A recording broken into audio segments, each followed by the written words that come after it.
وعلى آل سيدنا محمد وأصحاب سيدنا محمد وبارك وسلم عليهم.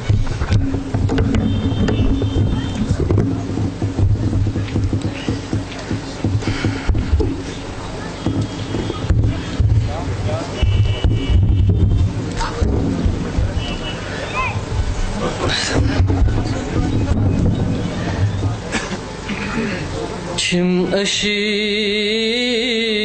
نارن کریم تھی جگرس کباب ای نازنین چم میں تمنا کیا سنا وچھد بخواب ای نازنین امی جان نور مطلقاً دوت جلب در دل عاشقاً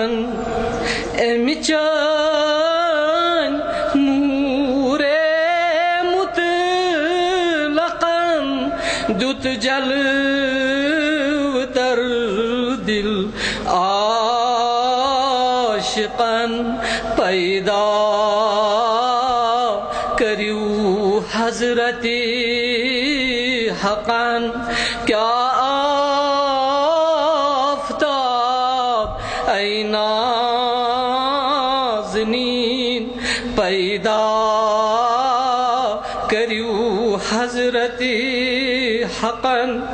کیا آفتاب ای نازنین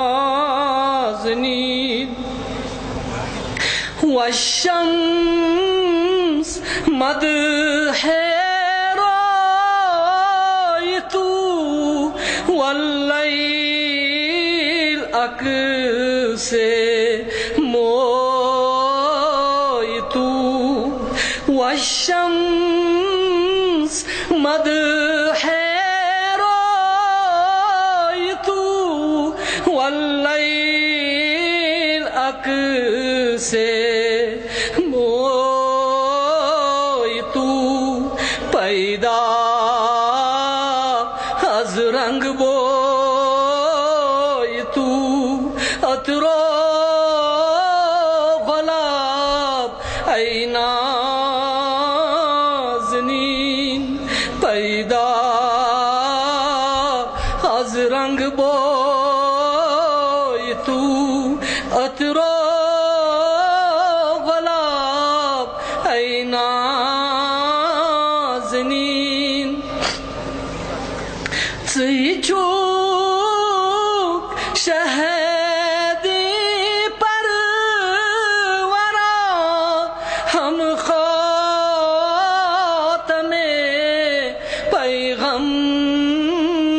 پیغمبراں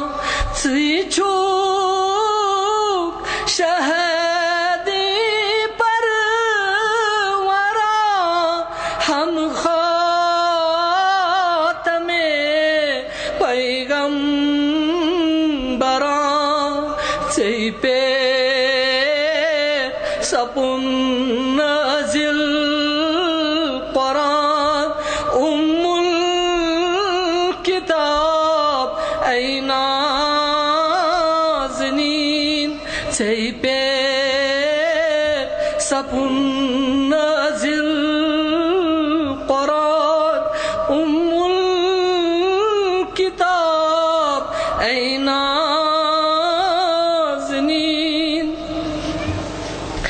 رحمت چھچانی خاک سے منت چھچان افلاک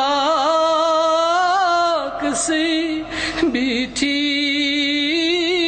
نجس میں پاک سے ہرگز زباب ای نازنین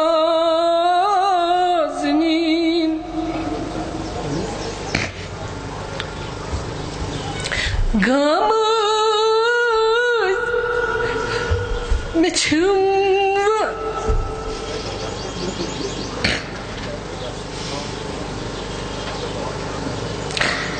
گامت میں چھموان دیچ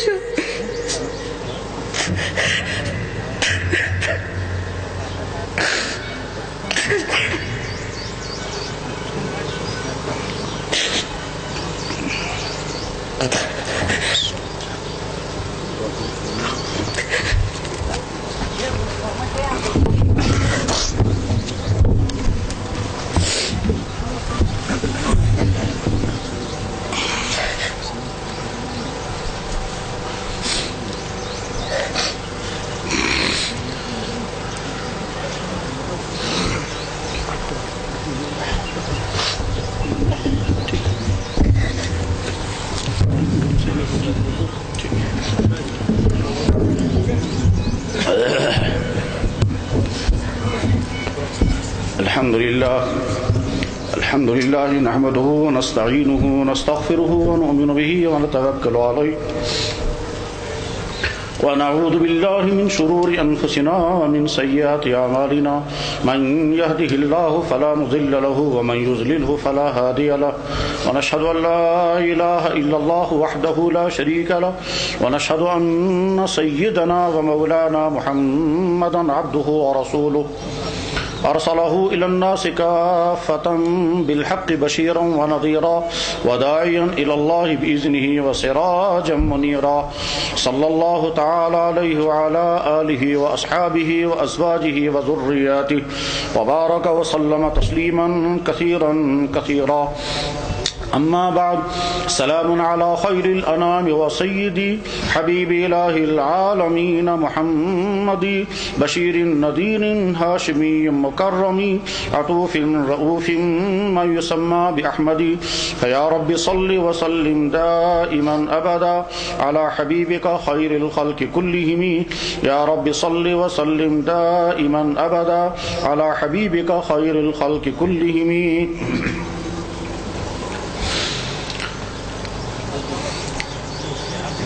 محترم دینی بزرگوں اور بھائیوں، اس وقت ہم دارالعلوم اسلامیہ پنجورہ شپیان کے دینی جلسے میں ہیں. مدرسوں کے ان جلسوں کے کئی مقصد ہوتے ہیں. ان مقصدوں میں سے ایک اہم ترین مقصد یہ ہوتا ہے کہ مسلمانوں کو دعوت دیں اور ان کو جمع کریں، اور پھر کچھ اہل علم کو بھی مدعو کریں اور ان کے ذریعے سے اپنے مسلمان بھائیوں تک دین کی بات پہنچے. آج کا مسلمان کچھ عصری تعلیم میں مشغول، کچھ اپنے کاروبار میں مشغول، کچھ اپنی ملازمتوں میں مشغول، کچھ دنیا کمانے میں لگے ہوئے، اس لیے دین کی بات سننے کی نوبت بھی نہیں آ پاتی، دین کی معلومات حاصل کرنے کی فرصت بھی نہیں ملتی، دینی جلسوں میں حاضر ہونے کا شوق بھی باقی نہیں رہا. مسجدوں میں جمعے کے دن بیانات ہوتے ہیں لیکن ان میں سے اکثریت حاضری نہیں ہوتی، اور جو حاضر ہوتے ہیں وہ بھی اس طلب کے ساتھ نہیں آتے کہ جو کچھ ہم سنیں گے اس کو سمجھیں گے، اس کو یاد رکھیں گے اور اپنی زندگی کے اندر کوئی تبدیلی لائیں گے. بس ایک ٹریڈیشن بنی ہوئی ہے، ایک عادت بنی ہوئی ہے کہ جا کر کے سننا ہے، چاہے وہ ذہن میں رہے یا نہ رہے. اصلاح کی بات اگر سنی جائے تو اصلاح کریں یا نہ کریں، بچنے کی بات اگر سنائی جائے تو اپنے آپ کو بچائیں. ان تمام چیزوں سے اپنے آپ کو دور رکھ کر کے دین کی بات سننے والے بھی اولاً بہت کم، اور جتنے سنتے ہیں ان پر بھی وہ اثرات نہیں ہوتے. اس ایسی صورتحال کے اندر دینی مدرسوں میں جلسوں کا ایک اہم ترین مقصد یہ ہوتا ہے کہ مسلمانوں کو جمع کریں، ان تک دین کی بات پہنچائیں، اور ساتھ میں دینی مدرسوں کی ضرورت کیا ہے، ان مدرسوں میں پڑھایا کیا جاتا ہے، اور پڑھانے کے نتیجے میں امت کو اس کا نفع کیا ہوتا ہے، وہ کون سے علوم ہیں، وہ کیا چیزیں ہیں جو ان مدرسوں کے اندر پڑھائی پڑھائی جاتی ہیں یہ بھی امت کے سامنے آ جائے، اور جو کچھ مدرسوں سے تیار ہوتا ہے وہ بھی امت کے سامنے پہنچے، اور اس کے بعد پھر امت سمجھے کہ دینی مدارس کی اہمیت اور ضرورت کیا ہے۔ اور اگر یہ دینی مدارس اسی طرح سے قائم رہے، پھلتے پھولتے رہے، تو انشاءاللہ اسلام کا مستقبل روشن ہوگا، اس وجہ سے کہ دین پڑھے ہوئے لوگ موجود ہوں گے، امت کی اصلاح کرنے والے افراد تیار ہو جائیں گے۔ تو اس طرح سے متعدد مقاصد ہوتے ہیں جن مقاصد کے لیے یہ اسلامی جلسے کیے جاتے ہیں دینی مدارس کے اندر۔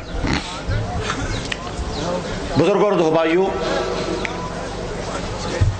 اس طرح کے ان جلسوں میں ایک تو ہوتے ہیں انتظام چلانے والے، اور ایک ہوتے ہیں دین کی بات بیان کرنے والے، اور ایک ہیں جلسے میں شریک ہو کر کے دین کی بات سننے والے۔ ان تینوں طبقوں کو اپنی نیتوں کا صحیح کرنا ضروری ہے، ورنہ خدا نخواستہ ایسا ہو سکتا ہے کہ نیت کے اندر اگر کھوٹ اور بگاڑ پایا گیا تو ہو سکتا ہے امت کو تو نفع ہو جائے، مگر نیت چونکہ صحیح نہیں تھی تو اس آدمی کو اپنی ذات کو نفع نہیں ہو سکے گا، چاہے وہ انتظام کرنے والا ہو، چاہے وہ دین بولنے والا ہو، اور چاہے سننے والا ہو۔ تینوں طبقوں کو اپنی نیتوں کو صحیح کرنا ضروری ہے۔ خاص طور پر وہ مسلمان بھائی جو اس دینی جلسے میں آیا، اس کو اپنی نیت صحیح کرنا بہت زیادہ ضروری ہے۔ اور بعض دفعہ ایسا ہوتا ہے کہ انسان کو پتہ بھی نہیں رہتا اور اس کی نیت صحیح ہوتی ہی نہیں ہے۔ مثلا کوئی شخص بیٹھا ہوا ہے یہ سوچ کر کے کہ میں دیکھوں گا کون سے عالم کس طرح بیان کریں گے، کس عالم کی گفتگو کس انداز کی ہوگی، کس کی معلومات زیادہ ہے، کس کے بیان کے اندر تاثیر زیادہ ہے، کس کے بیان کے اندر جوش زیادہ تھا۔ تو گویا یہ انسان سننے کے لیے نہیں بیٹھا، یہ انسان امتحان لینے کے لیے بیٹھا ہے، وہ چیک کرنے کے لیے بیٹھا ہے یا نمبر دینے کے لیے بیٹھا ہے۔ اور اس کے بعد جب یہ اٹھے گا تو یہ ذہناً بھی تبصرہ کرے گا اور زبان سے بھی کہتا رہے گا فلاں کا بیان بہت اچھا تھا، فلاں کا بیان میں زیادہ مزہ آیا، فلاں کے بیان میں نئی معلومات تھی۔ یہ سارے تبصرے کرنے کے لیے جب انسان بیٹھتا ہے تو خطرہ اس بات کا رہتا ہے کہ شاید آپ کو جو نفع ہونا چاہیے تھا وہ نفع نہیں ہو سکے گا۔ اسی لیے دین کی بات سننے کی بیان کرنے والے کو بھی اپنی نیت صحیح کرنا ضروری ہے کہ میں اس لیے بیان نہیں کروں گا کہ میری تعریف ہوگی، میری شہرت ہوگی، لوگ میری مدح سرائی کریں گے، میرے بیان پر واہ واہ کریں گے۔ ہرگز نہیں، اللہ تعالیٰ شانہ ایسی بری نیت سے ہم سب کی حفاظت فرمائے۔ اور سننے والوں کو بھی چاہیے کہ اپنی نیتوں کو صحیح کریں۔ ہرگز اس نیت سے نہیں بیٹھنا چاہیے کہ میں چیک کروں گا کس عالم کا بیان کیسا تھا اور کس آدمی کا سٹائل کیسا تھا، معلومات کیسی تھی۔ ہرگز نہیں، بس اس نیت سے بیٹھیں۔ کون سی نیت؟ اس نیت کا تعین ہم سب کے سردار جناب رسول اکرم صلی اللہ علیہ وسلم نے پہلے ہی فرما دیا تھا۔ آپ نے ارشاد فرمایا نظر اللہ امرأ سمع مقالتی، اللہ تر و تازہ رکھے اس انسان کو جس نے میری بات سنی، فوعاها، پھر اس کو یاد رکھا، واداها، پھر دوسروں تک پہنچایا۔ میری بات سنی، پھر اس کو یاد رکھا اور دوسروں تک پہنچایا۔ بس اسی نیت سے ہم بیٹھیں گے کہ ہم دین کی بات سنیں گے، اور ان دین کی باتوں میں کئی قسم کی باتیں آئیں گی۔ کچھ چیزیں ہوں گی اصلاح کرنے کی، تو فوراً اپنے آپ کو چیک کر کے دیکھنا ہے کہ میرے اندر اگر یہ خامی ہے تو مجھے اس کی اصلاح کرنی ہے۔ کچھ چیزیں آئیں گی معلومات کی، اس معلومات کو اپنے ذہن میں بٹھانا ہے کہ یہ میرے علم کے اندر اضافہ ہوا۔ کچھ چیزیں آئیں گی عمل کی ترغیب کی، تو اپنے آپ کو آمادہ کرنا ہے اس عمل کے پر کھڑا کرنے کی۔ کچھ چیزیں بیان کی جائیں گی حرام سے بچنے کی، تو فوراً دیکھنا ہے کہ اگر میرے اندر وہ حرام چیز پائی جا رہی ہے تو میں اپنے آپ کو اس حرام سے بچانے کی فکر کروں گا۔ کرنے والے کاموں کے کرنے کا ارادہ کرنا، بچنے والے کاموں سے بچنے کا ارادہ کرنا، سدھار کرنے والی چیزوں کے لیے سدھار کا ارادہ کرنا۔ بس اس نیت سے بیٹھ کر کے سنا جائے، اور ساتھ میں یہ بھی ذہن میں رکھا جائے کہ جو کچھ ہم سنیں گے اس کو یاد رکھیں گے، اور یاد رکھنے کے بعد دوسروں تک پہنچائیں گے۔ یہ دوسرے ہمارے گھر والے ہو سکتے ہیں، ہمارے بیوی بچے ہو سکتے ہیں، ہمارے دوست اور احباب ہو سکتے ہیں، ہمارے رشتہ دار ہو سکتے ہیں، ان تک ہم نے دین کی بات پہنچائی۔ اگر یہ تینوں کام ہم سے ہو گئے، ہم نے دین کی بات توجہ کے ساتھ سنی، طلب اور شوق کے ساتھ سنی، اس کو یاد رکھا اور اس پر عمل کرنے کا ارادہ کیا اور دوسروں تک پہنچایا، تو اس سے بڑی خوشخبری کیا ہوگی کہ اللہ کے نبی علیہ السلام نے ارشاد فرمایا اللہ اس انسان کو تر و تازہ اور سرسبز و شاداب رکھے۔ نظر اللہ امرأ سمع مقالتی، تر و تازہ اور سرسبز و شاداب رکھے اللہ تعالیٰ اس انسان کو جس نے میری بات سنی، فوعاها، اور اس کو یاد رکھا، واداها، اور دوسروں تک پہنچایا، فرب مبلغ او عام سامع، ایسا ہو سکتا ہے کہ جن تک تم میری بات پہنچاؤ گے وہ تم سے زیادہ اس پر عمل کرنے والے ہوں گے۔ تو بس نیتیں صحیح ہو جائیں گی اور اس کے نتیجے میں انشاءاللہ نفع ہوتا ہے، اس میں کوئی شک نہیں ہے۔ دین کی مجلس، اس پر اللہ کی رحمتیں نازل ہوتی ہیں، فرشتے چاروں طرف سے یقیناً کھڑے ہیں، یقیناً کھڑے ہیں، ہمیں نظر تو نہیں آ رہے ہیں، مگر جب اللہ کے نبی علیہ السلام کی زبان مبارک سے نکلا تو وہ آپ کی زبان سے نکلی ہوئی بات حق ہے اور پتھر کی لکیر ہے، یقیناً چاروں طرف سے کھڑے ہوں گے۔ مجتمع قوم فی بیت من بیوت اللہ، جب بھی کوئی قوم کسی اللہ کے گھر میں جمع ہوتی ہے حفتہم الملائکہ، فرشتے ان کو گھیر لیتے ہیں، وَنَزَلَ فِيهِمُ الرَّحْمَةُ، ان پر رحمت نازل ہوتی ہے۔ یہ رحمت کا نزول، اس کا احساس کیسے ہوتا ہے؟ کبھی دل دھڑکنے لگتا ہے، کبھی آنکھوں سے آنسو آنے لگتے ہیں، کبھی فکر پیدا ہو جاتی ہے، کبھی شوق پیدا ہوتا ہے، انسان کے اندر ارادے پیدا ہو جاتے ہیں، اس کی وجہ سے رحمتیں نازل ہوتی ہیں، یہی رحمتوں کے آثار ہوا کرتے ہیں۔ تو ایسی مقدس مجلس میں الحمدللہ پہلے شکر پڑھیں، اللہ نے توفیق عطا فرمائی، ہم حاضر ہو گئے، رکاوٹ کوئی نہیں آئی، ارادے کیے تو ارادے اللہ نے پورے فرمائے، دین کی مجلس میں بیٹھے ہوئے ہیں، یقیناً مجلس میں بیٹھنا بھی عبادت اور اس کا سننا علمی اعتبار سے، عملی اعتبار سے، اصلاحی اور فکری اعتبار سے ضرور نفعوں کا ذریعہ بن سکے گا انشاءاللہ۔ حضرات، جب گفتگو ہوتی ہے تو انسان سوچتا ہے کہ کس موضوع پر گفتگو کریں، اور کبھی دوست اور احباب بیان بھی کرتے ہیں کہ فلاں موضوع پر گفتگو ہونی چاہیے۔ یقیناً طرح طرح کے موضوعات سامنے آتے ہیں اور انسان سوچتا ہے کہ کون کون سا موضوع بیان کیا جائے، یہاں کے عوام کے لیے کون سا موضوع مفید ہوگا، اسی اعتبار سے گفتگو کی جاتی ہے۔ ہمارے اکثر بزرگ، ہمارے اکثر بڑے علماء اصلاحی گفتگو کرتے ہیں اور اس سے انشاءاللہ نفع ہوتا ہے، اور نفع ہی ہے تو یہ بہار سامنے ہے۔ اگر یہ نفع نہ ہوتا اور ان مدارس کے ذریعے سے یہ ہوئی محنت نہ ہوئی ہوتی، یہ مشائخ کی بیعت و تربیت کا سلسلہ نہ ہوتا، تو یہ نورانی چہرے نظر نہ آتے، یہ امام یہ داڑیاں نظر نہ آتی، یہ سب اسی محنت کا ثمرہ ہے۔ تو اصلاحی گفتگو ہوتی ہے، کبھی فکری گفتگو ہوتی ہے، کبھی علمی تقریریں ہوتی ہیں، کبھی اخلاقی تقریریں ہوتی ہیں، مختلف موضوعات ہوا کرتے ہیں۔ تو اس بولنے والے کے ذہن میں اللہ تعالیٰ شان کب کیا چیز ڈالیں گے۔ کبھی ایسا بھی ہوتا ہے کہ سننے والوں میں کوئی انسان سچی طلب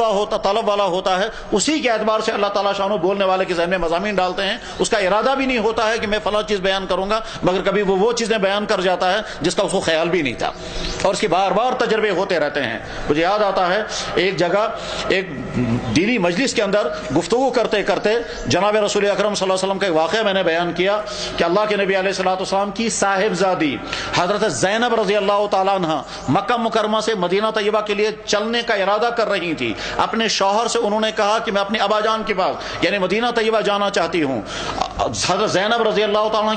کے شوہر ابو العاص تھے اور اللہ کے نبی علیہ السلام اس وقت مدینہ طیبہ میں تھے۔ حضرت زینب رضی اللہ تعالیٰ حالت حمل میں تھی۔ جب انہیں ارادہ کر لیا، ان کے شوہر نے یہ کہا کہ میں تو اجازت تمہیں دے رہا ہوں اور ساتھ میں سفر کا انتظام بھی کر دوں گا، مگر میں تمہارے ساتھ نہیں آ سکوں گا، البتہ راستے میں حفاظت کے لیے میں چند افراد تمہارے ساتھ کر دوں گا۔ چنانچہ حضرت زینب رضی اللہ تعالیٰ حالت حمل میں مکہ مکرمہ سے جب نکلنے کو انہوں نے ارادہ کیا تو مکے کے کافروں میں شور مچ گیا۔ ابو جہل نے چند نوجوانوں کو غیرت دلائی اور یہ کہا کہ دیکھو محمد کی بیٹی اتنی آرام کے ساتھ یہاں سے رخصت ہو رہی ہے، تم بے غیرت ہو، تم اس کو کچھ کر بھی نہیں رہے ہو۔ چنانچہ اس نے بھڑکایا کچھ نوجوان لڑکوں کو، اور وہ نوجوان آگے آ کر کے ان میں سے ایک کافر جس کا نام تھا حبار ابن اسود، اس کافر نے آ کر کے حضرت زینب رضی اللہ تعالیٰ عنہ کو تلوار ماری آ کر کے،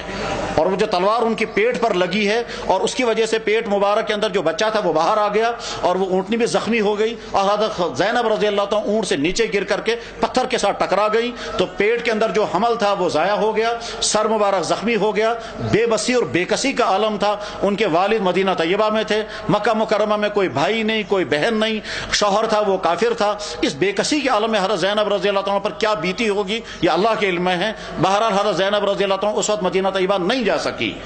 تقریباً 6 یا 7 سال کے بعد کا زمانہ تھا جب جناب رسول اکرم صلی اللہ علیہ وسلم مدینہ طیبہ سے مکہ مکرمہ تشریف لائے، اور تشریف لانے کے بعد آپ نے مکہ اپنے قبضے میں کر لیا، تو جن خطرناک مجرموں کو سزا دینے کا اعلان ہو رہا تھا، ان خطرناک مجرموں میں تمام لوگوں کا خیال تھا کہ وہ کافر جس نے حضرت زینب کو تلوار ماری تھی اس کافر کو تو ضرور سزا لگے گی، اور اللہ کے نبی علیہ السلام جب قتل کا آرڈر جاری کریں گے تو حبار ابن اسود کا نام پہلے نمبر پر آئے گا۔ لیکن جب حبار ابن اسود حضور کی خدمت میں حاضر ہو گیا اور حاضر ہو کر اس نے عرض کیا کہ حضرت کیا یہ ممکن ہے کہ میں آپ سے معافی مانگوں اور کلمہ طیبہ پڑھ لوں؟ جناب رسول اکرم صلی اللہ علیہ وسلم نے کوئی گلہ نہیں فرمایا کہ تو وہی شخص ہے جس نے میری بیٹی زینب کے ساتھ وہ معاملہ کیا تھا، تو آج معافی مانگنے کے لیے آیا۔ اللہ کے نبی نے کوئی مطالبہ نہیں کیا، کوئی گلہ نہیں کیا، اس کو کلمہ پڑھا ہے، وہ مسلمان ہو گیا، اور وہ قتل کا خطرناک ترین واقعہ اللہ کے نبی نے معاف فرما دیا۔ جب جب یہ واقعہ بیان کیا تو واقعہ بیان کرنے کے بعد اسی دن شام کو یا دوسرے دن ایک نوجوان نے مجھے فون پر بتایا کہ اللہ کا جناب میں نے ارادہ کیا تھا اسی دن شام کو ایک انسان کو قتل کرنے کا، آپ کے بیان میں نے یہ واقعہ سنا، اسی وقت میں نے توبہ کر لی، میں آپ کا شکریہ ادا کرتا ہوں، ایک خطرناک ترین قتل سے یہ اقدام سے آپ نے مجھے بچا لیا۔ میں نے کہا اب میں نے نہیں بچایا، بچانے والا اللہ ہے۔ تو سننے کا نفع ضرور ہوتا ہے، اس لیے انشاءاللہ شوق کے ساتھ، اخلاص کے ساتھ، طلب کے ساتھ، تڑپ کے ساتھ بیٹھ کر کے سنیں گے۔ اصل بیانات تو انشاءاللہ ہمارے بعد میں آنے والے ہمارے اکابر کریں گے، ان کی اصلاحی گفتگو سے انشاءاللہ آپ کو فائدہ ہوگا۔ اس وقت تھوڑی سی علمی قسم کی گفتگو انشاءاللہ ہوگی، اس کا نفع جو ہے وہ آپ کو علمی اعتبار سے ہوگا، فکری اعتبار سے بھی اس کے اثرات انشاءاللہ مرتب ہوں گے۔ بزرگوں اور دوستو، دنیا کے تمام مذاہب میں صرف دین اسلام ایک ایسا دین ہے جو دین حق ہے، اور اس دین حق ہونے کی بہت ساری وجوہات میں سے ایک اہم ترین وجہ یہ ہے کہ اس کا قرآن محفوظ، اس کی حدیثیں محفوظ، اس کا قانون مکمل، یہ انسان کی فطرت کے عین مطابق، یہ انسان کی زندگی کے تمام شعبوں کو حاوی ہے، اور انسان جو چاہتا ہے اسی کی تربیت اسلام کرتا ہے۔ یہ نیچر کے خلاف نہیں ہے، یہ انسان کی زندگی کو پریشان کرنے والا نہیں ہے۔ جو چیزیں کسی دین کی حقانیت کی ہونی چاہیے وہ ساری چیزیں اللہ تعالیٰ شانوں نے اسلام کے اندر جمع کر دی ہیں۔ کسی دین کو پہچاننے کے لیے جب ہم میٹر لگائیں گے، اس میٹر میں ہر دین نیچے گر جاتا ہے سوائے ایک دین باقی رہتا ہے، اور وہ ہے دین اسلام۔ صرف دین اسلام دین حق ہے۔ اسی دین اسلام کو پڑھانے کے لیے اسلامی ادارے قائم کیے جاتے ہیں اور یہ مدرسے ہوتے ہیں۔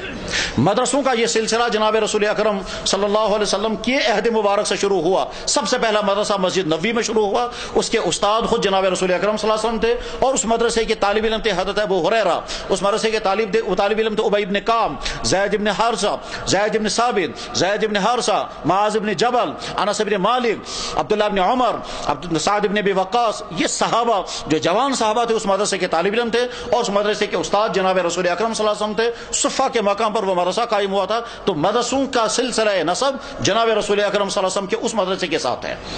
اس کے بعد جب اللہ کے نبی علیہ السلام دنیا سے رخصت ہو گئے تو پھر حضرات صحابہ کرام کے دور میں اسی طرح سے مدرسے چلتے رہے۔ چنانچہ حضرت عمر بن خطاب رضی اللہ تعالیٰ عنہ نے اپنے زمانے میں مختلف جگہوں پر تعلیمی ادارے قائم فرمائے، حتیٰ کہ آپ نے فوج کے کمانڈر کو اطلاع بھیجی کہ دیکھو تم صرف دوسرے ملکوں میں اسلام پھیلانے میں لگے ہوئے ہو، ایسا نہ ہو کہ فوج کے اندر قرآن ضائع ہو جائے، لہٰذا فوج کے اندر قرآن کریم کے حفظ کا سلسلہ شروع کر دو، اور بہت جلد مجھے لسٹ بھیج دو کتنے حافظ تم نے تیار کر دیے۔ تو سعد بن ابی وقاص رضی اللہ تعالیٰ عنہ نے 1 سال کے بعد لسٹ بھیجی اور عرض کیا کہ حضرت اس 1 سال کے اندر اسلامی مجاہدین میں سے 900 حافظ تیار ہو گئے۔